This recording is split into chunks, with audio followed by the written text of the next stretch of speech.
Our bridge time now, aye. Me love it. Anyway, me step a big drip, me love it. Money off a double and flip, me love it. Violate to catch a full, me love it. Yeah. Yeah, we're live, man. We're live. Yeah. So ear to the streets.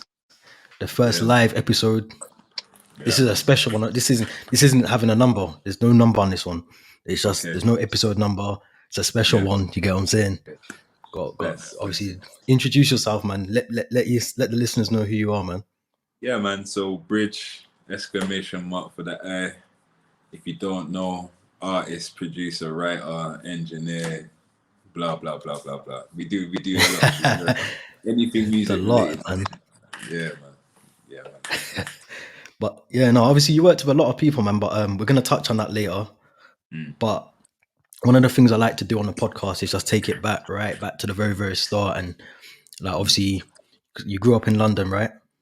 Yeah, grew up in London, born and raised in South London. But yeah, obviously of Jamaican heritage. So yeah, my upbringing has been a mixture of the two. I feel like I've grown up in Jamaica whilst living in London, if that makes sense. Yeah, 100. That's what I mean. Like, that's what I think a lot of people from like a Caribbean background can relate to that. Do you know what I mean? I think me personally, I can relate to that as well, obviously. But what was it like growing up? Obviously, a kid with the Caribbean background going into school that has got. It was live, man. Like growing up was good, man. I had an enjoyable childhood. Do you know what I mean? Like my parents done their best to make sure that me and my little brother were comfortable as best as possible. So like obviously a lot of the potential like struggles that could have been there were, I guess, we were shielded from a little bit, or it was minimized. Obviously there was still struggle. Like when you grow up you realize there was a struggle, you get what I'm saying? But it was like childhood was good, man. School was calm, like, you know what I mean? Growing up as a Caribbean, it was normal because I went to a mixed school, so my school was full up African dons, Indian dons, Turkish dons, West Indian dons. It was a mixture of every culture. You know what I mean? Yeah, but that's probably a good thing because you learn about other people's cultures and all of that as well. And I think I'm the same. Do you know what I mean? Obviously, I grew up a bit like the same as you, man. And obviously, you get people's culture. You kind of understand the other side of people where they're not into culture. Do you know what I mean? Like you hear all of that side of stuff as well, man. But you know what I'm saying? So, but like, how did you get the name Bridge? That was another thing that kind of I've always, because I've known you for time. Do you know what I mean? But I've never really asked that question. Do you know what I mean? Yeah, man, that question has been coming up a lot lately for some reason. But yeah, so Bridge basically, in my younger years of producing, when I was just starting, I was a novice. I went by a different alias, so we ain't gonna get into that. But I was doing I was a grime MC back in the day. Like grime was like when grime first started peaking. Yeah, when grime first started peaking in the UK, that was part of my childhood. You understand? So grime is a massive part of my childhood as well. You get me? So obviously being a grime MC and producing grime was like one of the first things that appealed to me when I started doing music. You get me? So as I progressed and I developed and I got better, you know what I mean? And I realized, oh, right, like I'm kind of good at this. And people around me were telling me like, yeah, you're good at this stuff. You're good at like making music, bro. Then me and one of my good brothers, like he's basically like family to me. I call him a cousin. And he was the one that gave me my first copy of Fruity Loops. That's RJ London, producer. And we always used to just like have healthy competition between each other, like making beats, like who can make the best 5 beats before the weekend, and send them this beat for you, and you're gonna send me this, or let's sample this. So it was just like healthy competition, like training without realizing. And one of the things that always used to like stick out with my production was my middle eights, or either called a bridge section of music, because I was really like keen on listening to established music that was out there, produced by people who I aspired to or who I was enjoying their music, even artists, and just listening to how is their music structured?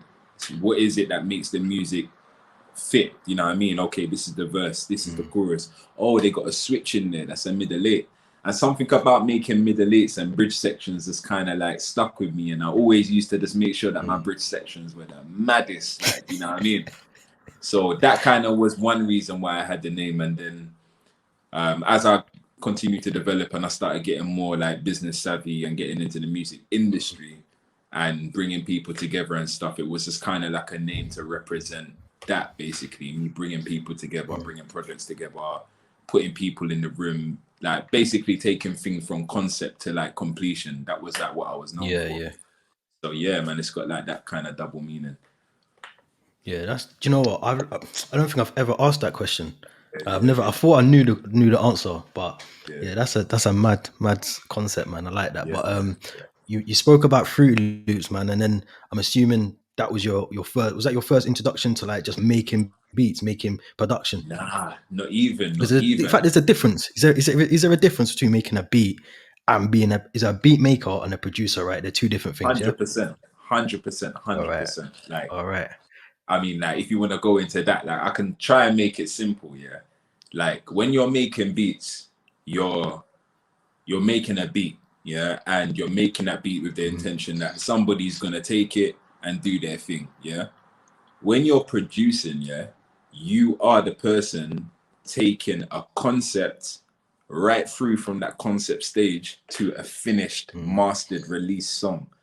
And you've got an input from the beginning to the end. And during that process, you're directing and molding and shaping what the finished product's going to be. That's the role of a producer. You know what I mean? Similar to the principle of a producer of a show. A producer of a show is not somebody who writes a script and then pitches it and leaves it. The producer of the show is the person who sees it all the way through. All the way through, and would be involved in the script writing and all the other elements as well to have a finished product. So yeah, man, that's the difference there.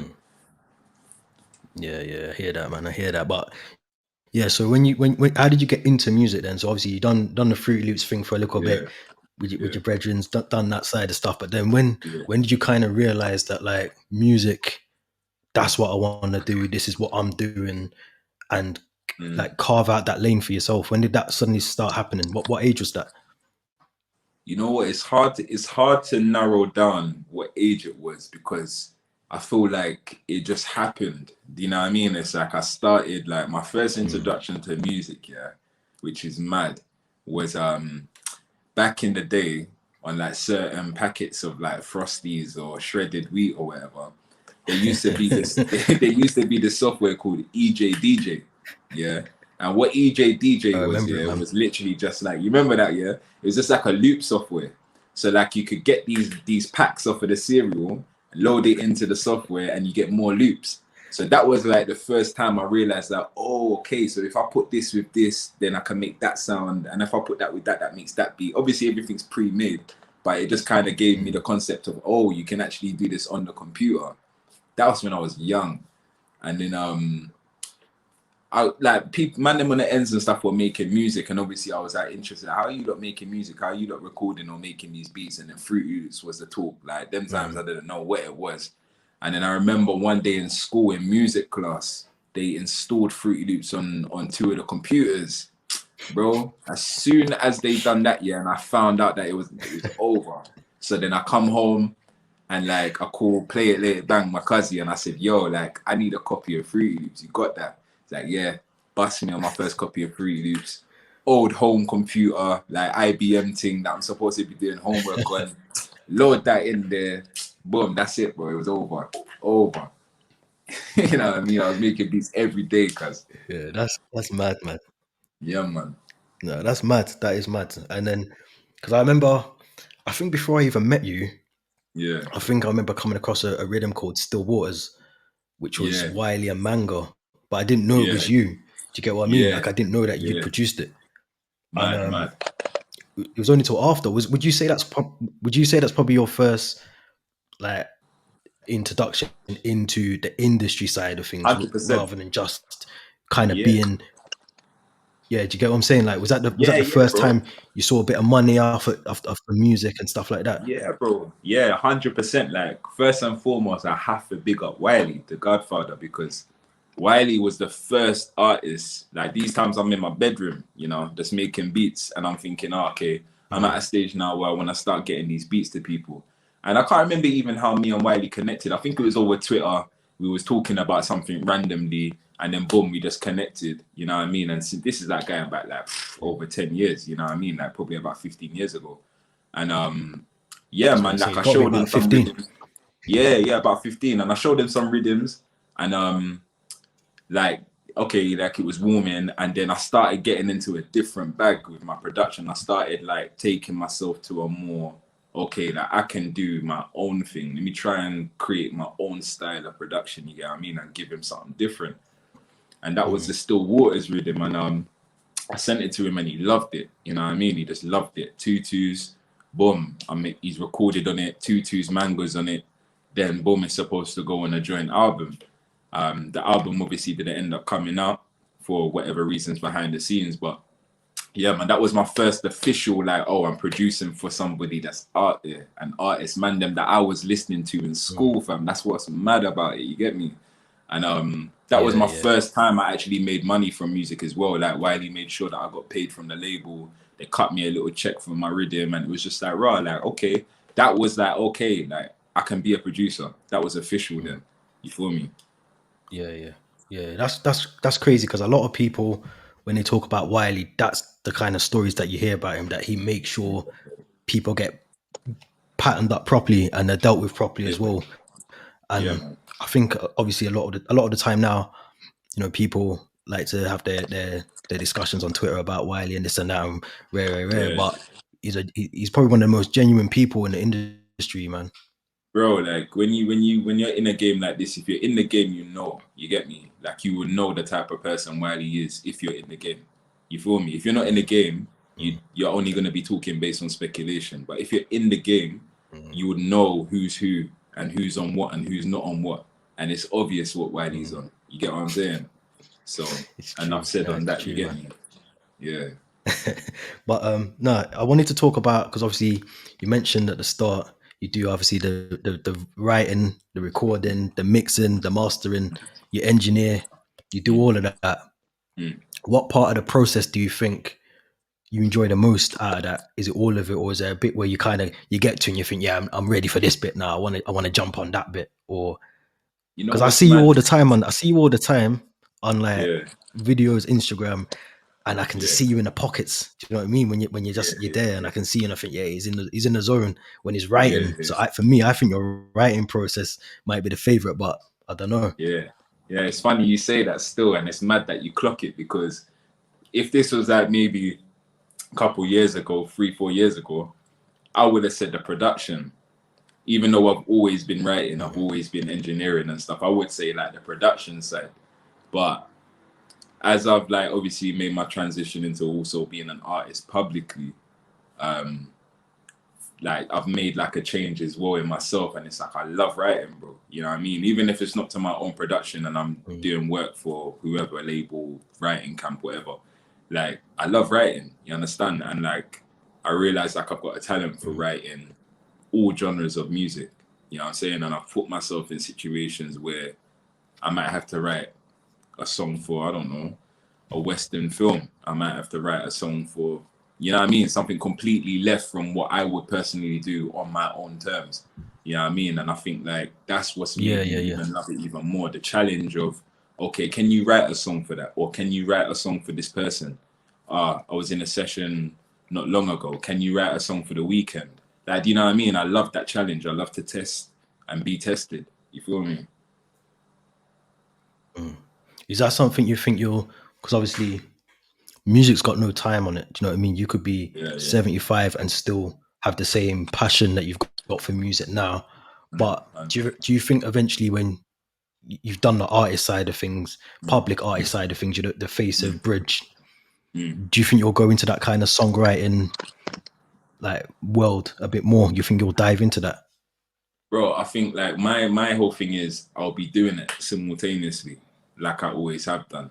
So if I'm like, as an artist, I'm releasing music, just like the greats who I aspire to, the Pharrells, the Timbos, the Babyfaces, the Quincy Jones, whatever, they would have songs that they're putting out of their own, but yet they've got songs with 5 other people about to come out, and then they've produced this song for that guy, and then they wrote that song over there for that guy, and it's like when you check the credits, it's like, oh, what, Quincy done that as well? Oh, Pharrell done that too, and it's a completely different song from what you're used to hearing from them, but they were involved in that song. So that for me is like the level that I aspire to. Is like, okay, cool, people know me as an artist, they know me as a producer, they know me as a writer. You can get all of that from me. You know what I mean? Yeah, that's sick, man. I like that, man. I like that a lot, man. But I wanted to talk about EK because he's someone that I feel is definitely, because I like his rhythms, man, and I want to know how you two connected. What was that connection? Yeah, man, EK, that's a family link still. That's a family link. You know what I mean? So it's just a case of timing, you know what I mean? Like, obviously, I've made my transition, and I've got obviously a little circle of producers around me, my peoples who I can trust to give me something, and they can trust me to do the right thing with it, you know what I mean? Because obviously everyone knows this game is a treacherous game, you know what I mean? So it's nice to have my close people around that I can say, yo, fam, give me 2 rhythms. Like, I want to, you know, that to send me something, you know what I mean? And obviously he's a producer, an up and coming producer. And for me, it's like, well, if I'm going to be doing my thing, there ain't no real reason for me to not take a beat from EK, or take a beat from Play It Bang, or take a beat from, you know what I mean, one of my guys, and also vocal it as well as produce stuff for myself too. Why not? Like, you know what I mean? And that's what I was saying to you about the challenge of, yeah, okay, it might not be my rhythm. I might have not produced it for myself, but I can take that rhythm and still make a song. You know what I mean? So EK is a bad boy producer, man. Like, you know, like there's information I want to give about EK, but I've got to wait until EK is ready to come out and show that for himself, like what he's really about. You know what I mean? EK's got mad techers, you know what I'm saying? But I'm just glad that through me transitioning into an artist, I'm able to facilitate what he can do as well, and he can also get some spotlight in his talent as well, because songs like Put It On Freestyle, bro, like, it's timeless, you know what I mean? Like, that's gonna be banging forever, you feel me? No, it's true, man. And I remember when I first heard the freestyle, man, and I was just like, bro, who's this? Do you know what I mean? Because it's different, man, and it's the levels have been raised, man. When you hear production like that, levels have been raised, man, completely. Definitely. I love it, man. I love it. But yeah, no. Yeah, man, 100%, man. But like, talk to me about D1 management as well, because that's your management team. Yeah. How did that come about? How did that whole thing come about? And talk me through it, man. Yeah, man. So once again, that's family ties as well. And like I said, I think that the theme of this conversation is going to be timing, bro. Everything's timing. And like, I've always been a person to manage myself. I've always managed myself. I've always clued myself up on what I need to know. If I'm going to be a producer, cool, what's the business side? If I'm going to be an artist, what's that? I'm very studious like that. So especially because it's something I'm passionate about, I want to know the business. I've got people around me. I've got people in my phone book and so on and so forth in my network who are doing this on a big level.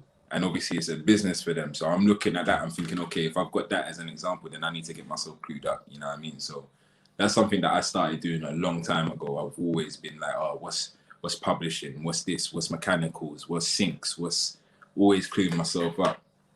So that's been me for like the past however many years. And then D1 is basically my little brother's company, his own creative management company, project management company. He's a project manager by trade for a big entity. And he's obviously a creative as well. Like, we've grown up, you know what I mean? There's a 7-year difference between us, but obviously it's a creative household, you know what I mean? So he's obviously had his own vision of what he wants to do creatively, and timing just aligned, you know what I mean? And it's just like, yo, bro, listen, I'm about to make this transition. You know, obviously, as my little brother, what I'm on, and I know what you're on. And I would rather have you as my manager than me going to find somebody external who I don't know, have to try and build trust in, don't know what their intention, all of these things, bro, that it's like, and even just having conversations about stuff, it's like, I much prefer it this way. So yeah, man, that just came about off of a conversation a couple years ago, and we said, all right, cool, it's that time, let's do this. And then we kicked it off in 2019. You know what? That's a good segue, man, into what I'm going to ask you now, because I feel like at that point, So in 2019, I feel like that's the point where you just hit the green button and just said, no, I'm not holding back anything. Yeah. Because I know you, because you're the guy that just makes rhythms and productions and all of that. Yeah. And you kind of sit on it. You used to sit on quite a Yeah. lot of stuff, man, Yeah. if we're honest. Yeah. But I feel like that's changed a bit now. I feel like you just hit the green button and you just said, no, I'm not waiting. I'm just gonna go and do my thing and I'm gonna go clear. But Yeah, man. do you feel like you had to do that? Do you feel like you had to kind of just let yourself breathe a little bit and do you know what I mean? Do your thing and then come back 2019 and hit the green button? Yeah, because I had to go to the mountains, innit? Like Getzers, innit? Like you have to go to the mountains, you have to really like find yourself and make sure that you know yourself, because like for me, because I have an overstanding of what music's about and like the deeper side to music, like spiritually and that as well. Like I don't take music for joke, innit? Like I really do this. I really love making it. I really enjoy it. I'm really passionate about it. So it's like, okay, cool. Before I make this transition, let me just take some time out, really work out what it is I want to do. I tested some things as well, like, you know what I'm saying? Just to get my bearings and just be like, okay, cool. Like, yeah, I'm feeling where I am right now. I think it's time now, you know what I'm saying? And then when I felt that at the back end of 2019, that's when we dropped the first rhythm. Yeah, because I've got the list here, man. Like you literally from July 2019. Yeah. You haven't stopped, man. You literally haven't stopped at all. Like no stalling, wine and go down, big spending, circle, step out, full moon, put it out, freestyle, never hopeless. The list goes on, man. Dash Out Volume 1's the latest. But listen, anyone that's listening to this, just go on Spotify. It's all on there. I think you got it on Bandcamp, or you had some stuff on Bandcamp as well. Is that right? There's a couple of things on there just for like people that are really serious about what I do and they want to like invest in me a little bit. Then I appreciate that. That's there. But me, like right now, it's just about this whole run that we've been doing from 2019 is just to really establish myself as an artist, just so that people know, okay, you get me, they get it, because obviously everyone's just used to me doing the production, right? And that's all I've ever shown on the social medias and stuff. So just want to break people in before I start really going ham. So it's like, even though it seems like, oh, we've been going ham and we've been releasing, this to me is just a warm-up, you know what I mean, to what's to come. Yeah, that's crazy. If this is a warm-up, then boy, I don't know. But we're looking forward to that, man. But yeah, man. But yeah, no, I was gonna ask you as well, because like you've kind of touched on it a little bit just then, but do you feel like now that you've found your sound that you want in music, because like you said before, you kind of experimented a little bit, do you feel like you found a sound that you're happy with now in that direction that you're going in? Yeah, man, especially even more so now, because like I even feel like even coming out in 2019 and going forward from there, obviously development has happened during that period as well, and the sounds improved and the ideas have improved and the mind's expanded, you know what I mean? So there's a bag that I'm in right now that's for the next phase that we're gonna start rolling out soon, and I'm really happy with where I am with my music right now, like extremely happy. Yeah, and even visually as well, because I know you've done a couple of the visuals for some of the songs that are out as well. They're all on YouTube, but like that must be a fun part, man. Doing the visuals for some of them, as well as the creative side. Musically, visually is just as important. Yeah, man, and it's been nice to have input in the whole process as well. Obviously, being independent, and it's like I get to creatively have input. So like, me and my director Roby, it's just the two of us, you know what I'm saying, and our camera, and we execute our visuals. Like we sit down, wait for the idea to come to us after having a song on loop very long. Or sometimes I come in studio and I'm working on a new song, and he'll be there, and he'll be like, we need to shoot this like that, and then boom, like same time next week we're filming it, you know what I mean? So it's like a lot of this has just been off of the energy and the vibes and going with that motion and that flow, and it's been working, you know what I mean? Yeah, no, that's it, man. I like that. But you went to Marrakesh as well, part of the writing camp that you did over there. Shout out James Reedy. Ruby as Yeah, big well. I up know, them. obviously, Yeah, when they came on, because I've had them both on a podcast, and they yeah. they've had obviously good things to say about you. They've said that writing camp was one of the best things that they did as well. It was amazing. What was your take on it over there? Because how did that come about as well? Like, how did artists get into that? Yeah, man, it's a mad thing. So obviously, the establishment that put on the camp called Talyard is a multi-studio recording music industry complex. There's loads of different labels and management imprints and production companies and all sorts of music industry related companies on this like campus in the UK in King's Cross. And part of their infrastructure is that they have a section called Talyard Education, and that's for the development of aspiring writers, producers, artists, you know what I mean, the next future managers, etc., etc. So they put on regular songwriting camps because as a facilitator for songwriters and producers, they get sent a lot of briefs from record labels and artists that are looking for songs from writers, and it gives up and coming writers and non-established writers the opportunity to write for these artists and pitch songs, you know what I mean, and potentially get cuts and get songs out there. So I had a relationship with Talyard through other things that I was doing, but I wasn't really in, you know what I mean? I was obviously doing my own thing, but I got a call from one of the A&Rs that works there, and he was just like, listen, we're doing this camp here in Morocco, are you interested?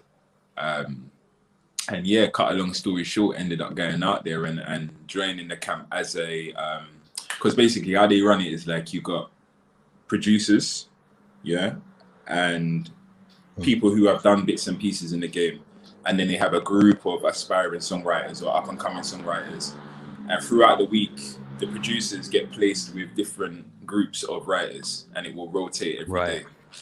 So basically, I was one of the producers. I was invited to be one of the producers in the camp, which was mad for me because I'm on the panel with people that have produced for like the Beatles, and you know what I'm saying? Like that's where they were placing me with what I was doing, or just I guess they saw the aggression of how I was attacking music, and just thought, yeah, let's just get him in on the panel and get him to produce and control some sessions for us. So yeah, man, it was a mad experience, bro. Like to know that music can take you around the world, you know what I'm saying, if you just stick at it and you're really passionate and you take it seriously. And that's all from the bedroom. Like one day I was just in the bedroom with my little setup, IBM computer. Like I didn't know that several years later I'll be getting calls to go Morocco to produce on a rooftop. You know what I'm saying, with songwriters who want to get into the game as well. You know what I mean? Like it's a crazy thing. Yeah, it's crazy, man. And it can take you that far. It can take you even further as well, which I'm sure it will do. But it's a good experience, I'm sure. But I want to talk about Never Hopeless, because I think that is a song for me that has a lot of context to it. Do you know what I mean? Like there's a lot that's been said in it. But what was the meaning for you? What was the thought process behind Never Hopeless? Never Hopeless is a deeper one. The funny thing is I made that beat like a while before I made the song. You know what I mean? So I had this beat sitting there, and it was at like, I would say the beat was at maybe about 85% done. So it was just like an idea, one of the ones that I parked off and said I'll come back to when the energy or the vibe feels right. And at the time when I ended up bringing it back up on the computer, I didn't even remember making it. It's just that something told me go into the folder, and the first folder that I clicked was that beat, and I opened it up, and it was a period of time where it was obviously a lot was going on, the corona, like loads of madness was just going on in the world, bro. Do you know what I'm saying? And pandemic and just other nonsense going on, like with our people and all kinds of stuff, and things were going on for me personally as well. And I was just in a headspace of like, you know what, like I need to write a song that can stand the test of time. I need to write something that's relevant to what's going on in the world. I'll never aspire to be an artist that's only gonna make club songs or can only make gal tune, or you know what I mean? I want to be diverse in the fact that I can have a gal tune, I can have a club song, but I can also have some of these type of songs as well that you can go back and listen to 10 years from now and it will still have meaning. Do you know what I mean? You'll still feel it. So yeah, man, I opened up the rhythm and bro, like literally I pressed play on the beat and it was like something that took over me. Like bare lyrics just started flying in my head, fam. I was like, oh my days. Then I had to kind of come away from it for a second. I went outside and I come back and then all the ideas to finish the production came. And when I tell you, say it's like, it was just like something took over me, and the whole song just got made. You understand? I can't explain that song specifically. It was a spiritual thing. Even in the way that I recorded it, the way that I mixed my vocals. It was a mad one. It was a mad one. Because I like the song because it's, like you said, it's not, for me personally, I like it because the message in it is that important that not a lot of artists at the time, when that came out, when did that come out? January, wasn't it? January 20. Yeah, January. So when that came out, it was, that's why I remember it, because it was the start of the year. Yeah. And I thought, right, he's not messing around. Like, he means business this year. But the message behind it as well, obviously, there's talking about, like, obviously for me personally, taking a knee, that tokenism stuff, all of that. You touch on a lot in there as well. And I think for me, it's like, that song was needed and it kicked off the year right as well. I think that was my song, man. Love. It, man. I love that. But what's your thoughts on that actually? Like the taking a knee stuff, man. Like, I know you say it in the song, but what's your thoughts on, in fact, society in England right now? Can we touch on that? Yeah, why not, man? Like, to me, like, and this is just me speaking for me and no one else. Yeah, this is Bridge speaking. It's all nonsense. Yeah, because if you know the history, if you really know Wagwan, then you would know that this is just all nonsense. It's all noise, smoke and mirrors. Nothing's really going to get resolved until history gets retraced and rectified. Yeah, not the history that was created to perpetuate a narrative and to create or help to create the society that we live in now. The real history that will help to eradicate the nonsense. You understand? So until we start really talking and focusing on those things, there's no point taking a knee. There's no point in any of these things because yes, they can have a visual impact. They can help to trigger thought in some people. And yes, of course, there's a positive side to everything. But I think holistically, it's water in a sea. Do you know what I mean? It's not really getting to the root. You understand what I'm saying? It's not getting to the belly of what this thing is about. You feel me?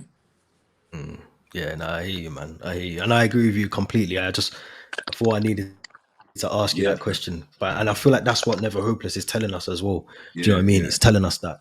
Because you even touch on Windrush in there as well. Do you know what I mean? And that's man. That's important, man. That's very important. The way that's handled. Now. Yeah. They're shipping people out still right relevant, now still as we happening. speak. Right now, as we speak, people are getting put on an airplane, shipped back to the West Indies. And if people actually know what happened with all of that, just to kind of go into it briefly, a group of people were brought over to the Caribbean with the promise of being able to help build the nation, but also to be able to help to set up themselves and to provide for their families back home. And off of the back of that promise, they were sold a dream and a lie. Some were able to do what they needed to do and make the best of the situation, and a lot of people did, but the vast majority didn't. And during that process as well, the landing cards and the data that was required for them to be here and have their stay and their rights to be here was destroyed. And whether it was accident, whatever, if you know, you know, like it wasn't no accident, you know what I mean? Like you don't lose data that, you understand? So it's a madness. And that's why them lyrics, I feel like them lyrics just came to me through the ancestors, bro. Like when I really deep it, even like how I put them together. Yeah, man. Real things. Yeah. No, I hear that. And moving on kind of from that as well, like, because obviously at the moment, there's a lot of people within I don't like to box it in too tough, but black creatives is the thing that's there right now. Yeah. At the top. When you talk about music within the UK, it's our music that's at the top, right? But when you look at the majors, for instance, major labels, major distributors, A&Rs, there isn't many people that can connect with artists that's at that top level.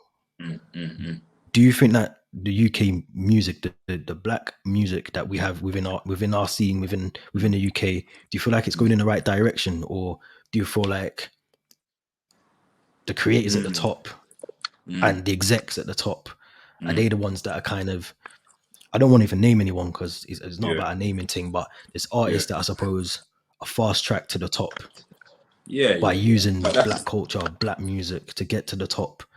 Do you get what I'm saying? Yeah, man. Yeah. But that's one of those things that have always been here, bro. Like even from the Motown days and going even further back, even if you want to go to the days of Beethoven, like and them man that were writing classical music, like Beethoven was of African descent. A lot of people don't even know that. A lot of people think Beethoven was this white guy with a wig on and was writing classical music. No, one of his parents was African. Do you get what I'm saying? So it's like, all the way through, you want to go to Elvis, you want to go to anyone you want to go to throughout musical history, all the music has always come from black culture, and from black origin, and has been, developed or remixed or whatever, you know what I'm saying? But not giving its full credit to the originators. So we're in a time now where it's just a repeated cycle, you know what I'm saying? And there's always going to be that. But I think on the positive side, there's that, and we know that there's that going on. But where we are now with music and technology, there's so much that creatives who really have something to say and who are really doing something different and something that people need to hear and see.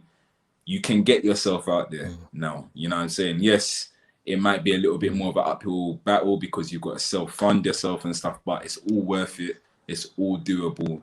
You can get yourself visibly seen. There's so much social media platforms now. You just need to pick one and focus on it, and ways to get your music out and make money from your music. And now we've got crypto and NFTs and all of these new things coming in now that you can capitalize on as well if you're ahead of the game. So yeah, man, I think it's just about, this game's just about, yes, it's a big part of it is who you know, but it's how much you're willing to learn as well. Do you know what I mean? And how seriously you take your craft.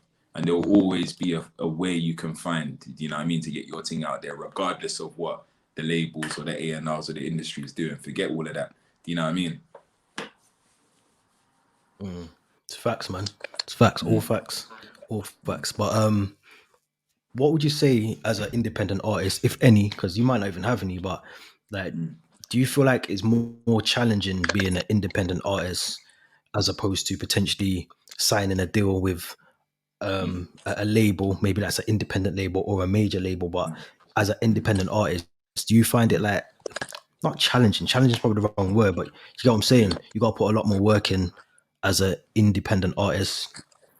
You know what? Yeah, this is one of them questions that through my own journey and my own understanding of how the game works, etc., and increasing my own knowledge about this thing, it's not really a black and white answer, because at the end of the day, it depends how you view things, and it depends on what it is you're trying to get out of music, how you're going about your own business. You know what I'm saying? There's so many different angles and lanes to it and colors to it. You know what I mean? So I think, yes, in one breath you can say, yeah, it is hard to be an independent artist, especially in a climate where everybody, including your next door neighbor, wants to be a rapper or a singer or a producer. You know what I'm saying? So there is a big community of writers and singers. How do you rise above that and become one of the ones that are known, you know, without maybe having to go to the commercial side of things and having to potentially maybe do things you don't want to do, etc.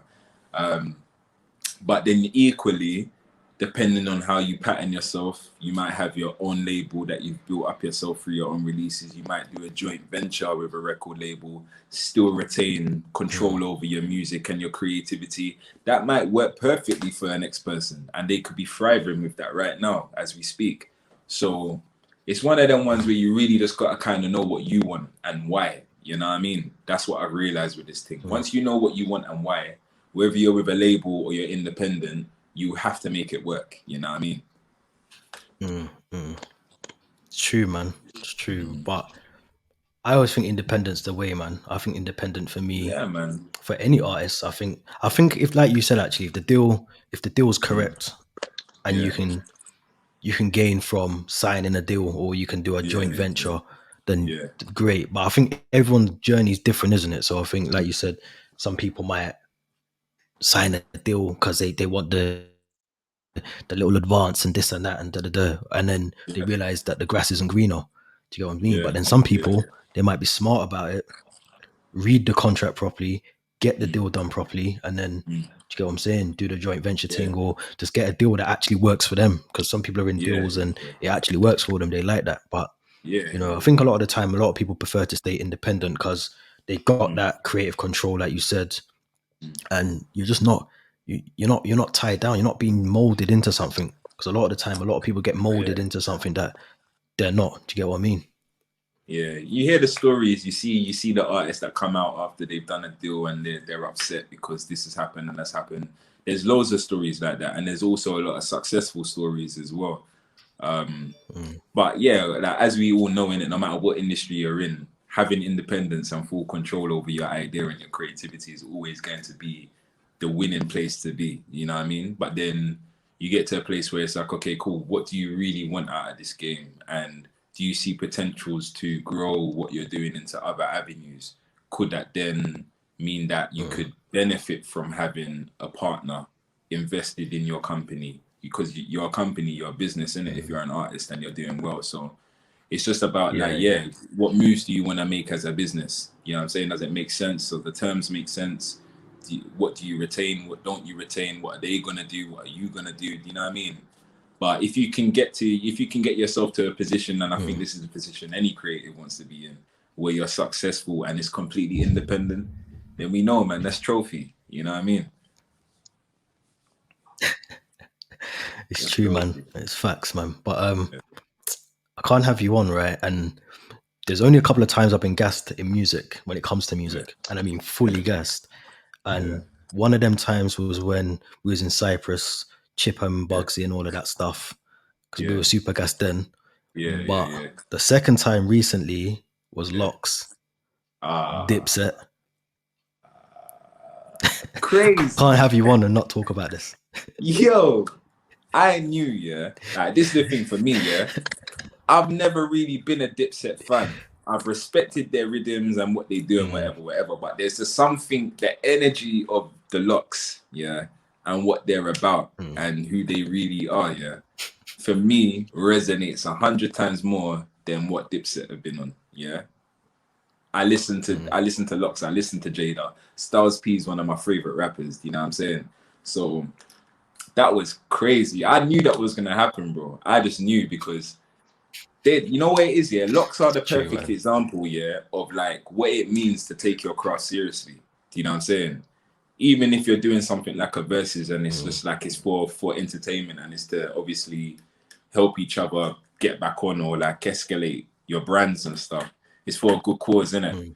But at the same time, them man are taking their thing seriously, bro. It's not a joke because it's a representation of who they are. You get what I'm saying? So how are you gonna go to big Madison Square Garden, bro, and not know your boss, fam? It don't make sense. It don't make sense. Please, someone tell me, fam. I hear that. Yo, man. Yeah, I was gassed. I was gassed. I watched that thing like 3 times. Yeah, I still got to watch it again. I think I'm on like my 4th or 5th time, but there was no way the locks aren't there for like the drippy stuff and all of that. They're not there for like the drip. Yeah, they're there on business, and Jada wasn't losing that. None of them was losing that. They were on form, man. But I had to ask you that because I was gassed in Cyprus, but the gas levels were the same. Yeah, for the verses as well, because it was a madness. But I was gassed. That was crazy, man. Yeah, yeah, that was crazy, man. But now that lockdown's lifting as well, or the pandemic is lifting up the restrictions and all of that, like, because that's what it is. Like, let's be real, it's a Let's be pandemic, real. but Yeah. it's pandemic. But no, because they're lifting all of that now, Mm. and I think you've got the summer carnival coming up soon as well. Yeah. 26th of That's, August, isn't it? So yeah. yeah, yeah. So I think the listeners, tell them where they can buy tickets for that. Where can they get the tickets Yeah, for that? man. So there's a link in my bio right now, a link tree. The first button on that link tree will take you to the page on Eventbrite where you can get your tickets for that show next week, Thursday. That's courtesy of my dog, my big OG, DJ Dange, who has been a supporter of what I've been doing for about 13 years now. Do you know what I'm saying? And he's Wow, always yeah. pushed and supported me. And as he's doing his thing as a DJ, I know I can always send a rhythm to Danger and he'll play it. But obviously, he's seen my growth and development. And it's lovely that he's doing his thing and that he can put on a show and I can come and perform there for him. So it's gonna be dope for so many reasons. The energy is gonna be live, you know what I mean? I'm going there with full energy. It's my birthday weekend. I'm going crazy, yeah. So come down, get your tickets. Carnival, we're gonna have it there. We're gonna go crazy. We're gonna go crazy. Yeah, it's gonna be a madness, man. It's gonna be a madness. But Man. but we're gonna get some more as well. Obviously, we need some more live shows. Hopefully, the management and yourselves can get that sorted, man. I'm sure the Yeah, number, man. the phone's gonna be ringing off and all of that, man. Yeah, man. We're working on it. You know what I mean? Like we've got couple really I'm grateful for bookings for next year on some big platforms that we're all right, cool. We've got that set. But this year there's bound to be some more. Do you know what I mean? Like I haven't really because I'm still doing my warm up, I haven't really over pushed for the live performances. So I've just been doing the ones with my peoples, you know what I mean? And using it as just like to stay sharp and to keep the exercise up on the stage. But yeah, next year is when we're really gonna start killing the live shows. You never know what could happen, but that's where my head is. Do you know what I mean? Because we've got a whole next phase to roll out now with what I'm doing, and we're working on some things that are gonna be exciting, man. So yeah, man, we have to keep an eye out for them and yeah, man, definitely. wait and see. But the Dash Out, man. Talk to me quickly about the Dash Out Volume 1, because it's a body of work, man. What are we calling that, an EP? Yeah, man. It's not a mixtape. It's not an EP. It's Dash Out Volume 1. Yeah. And the reason why it's not a mixtape or an EP is literally in the name. Like, obviously, Caribbean culture, West Indian culture, everybody knows what dash out means when you dash out something, you know what I mean? But I'm not using it in the context of I'm discarding or disregarding the music. It's more of a thing where it's just like the feeling that I had of putting that body of work out was just like, yo, manager, can we dash this out? That's what the feeling was. So it's like, okay, cool. This ain't gonna be an EP or a mixtape because we're not setting it that way. And I didn't sit down and say, oh, I'm making an EP or a mixtape. I'm making songs, and there was these 3 songs in specific which I said, oh, these are really good summer songs. But because I had released so much music already, it was like, okay, cool. I don't want to keep doing singles through the summer. Let's give the current audience a body of work that they can just in their own time. Some may not even have heard it yet, but in their own time, they will listen to it and they will appreciate it. And it's just something to hold on to until the next wave of music comes. You know what I mean? But yeah, man, that was that's hosted by Serisi. Serisi is an OG in the game. Like a lot of people will probably know him for the first time, maybe or not, from the Red Bull Culture Clash that was in the UK. He was on Team Mixpack, helping to lead that team with Popcorn and all the other guys. And he's a MC, DJ, producer, entertainer. Like, you know what I mean? So like my whole concept behind the Dash Out is that I want to obviously do this once a year. So I'll put out a Dash Out project. Volume 2 will come out at the same time next year, and there'll be a different DJ hosting it. You know what I mean? So Serisi was the first one to bless us. It's a big blessing. You know what I mean? And in partnership with his brand Rum and Bass. Yeah. That's sick, man. I like that. But I was gonna ask you as well, because obviously collaborative in terms of when you've been the producer or the songwriter, you've done a lot of that. Do you reckon that would transition over into the artist side of Bridge as well? Is there any? Because I think you've done a couple collaborative things already, but in terms of like when the body of work comes, is that going to be a thing where you're going to be collaborating with other more artists as well? 100%. We got things in the back, you know what I mean? that are if they're tucked away, you know what I'm saying, for the right time. But you know, I'm open for collaboration, bro. That's always been my thing. I'm a collaborative creative anyway. I'm not the type of creative that is kind of like, nah, it's all to me and I don't want to work with no one. I've never been that way, so it's natural for me to work with people.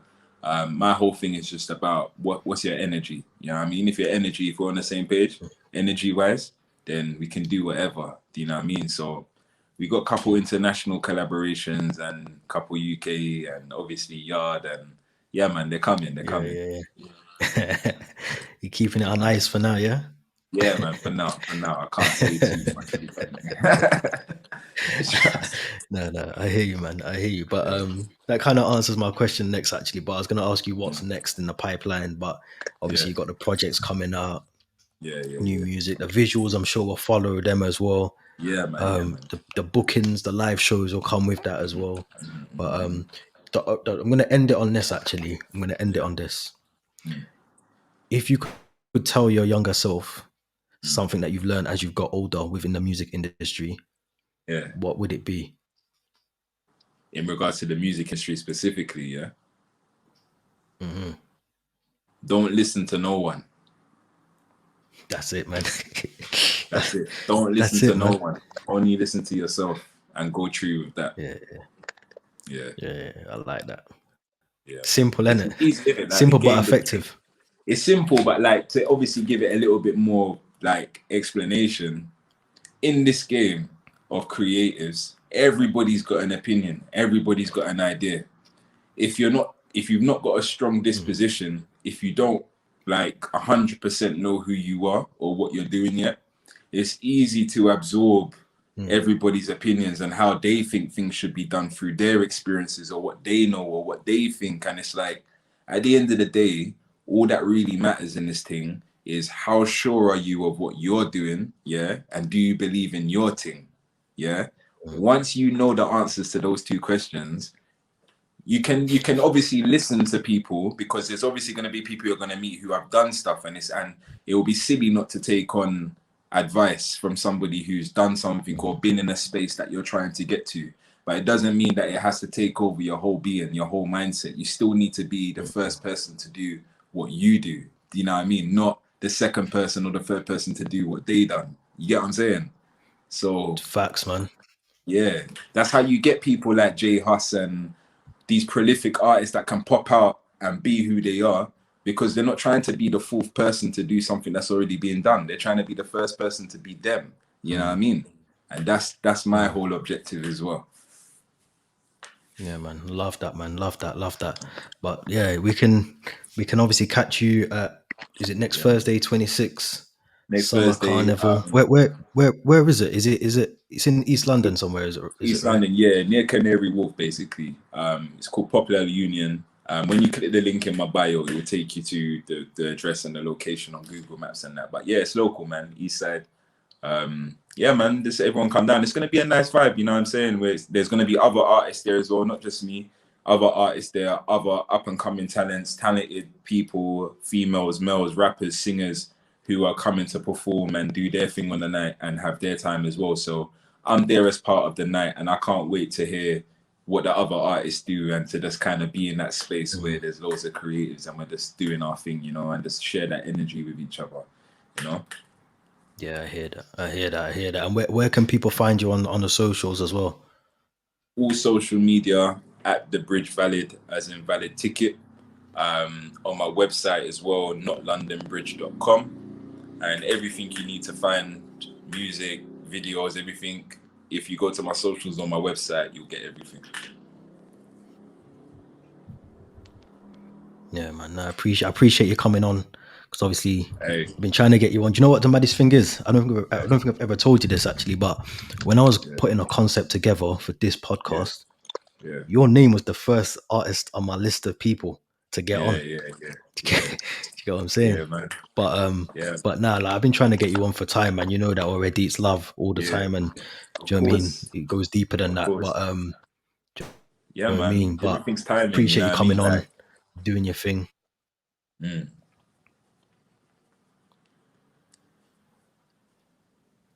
Yeah. No, I appreciate you coming on, man. And like you said, man, it's timing. It's timing. This feels like the right time. Obviously, you got the Dash Out volume that's just come out as well.